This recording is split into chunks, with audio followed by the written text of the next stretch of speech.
Arrange marriage. আপনি উঠলেন?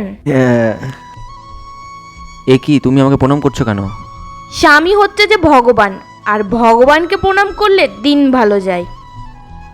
আচ্ছা আচ্ছা, আপনি ফ্রেশ হয়ে আসুন, আমি আপনার জন্য খাবার বাড়ছি। ঠিক আছে। আমি আপনার জন্য খাবার এনেছি।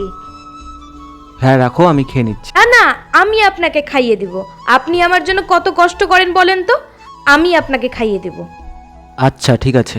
স্বামী, আপনি অফিসে অনেক কাজ করেন তাই না সারাদিনে? হ্যাঁ, তুমি যে আমার সবসময় এত খেয়াল রাখো, আমার মা বাবার এত যত্ন রাখো, সারা জীবন রাখবে তো? আপনি আমাকে এটা কি বললেন স্বামী? আমি আপনাকে বিয়ে করে অনেক ধন্য। আমি সারা জীবন আপনাদের পায়ের তলায় পড়ে থাকবো, তবুও আপনাদেরকে ছেড়ে আমি কোনোদিনও কোথাও যাব না। এতদিনেই বুঝতে পারলাম আমার বাবা মা আমাকে সঠিক মানুষের সাথেই বিয়েটা দিয়েছে। স্বামী গো স্বামী।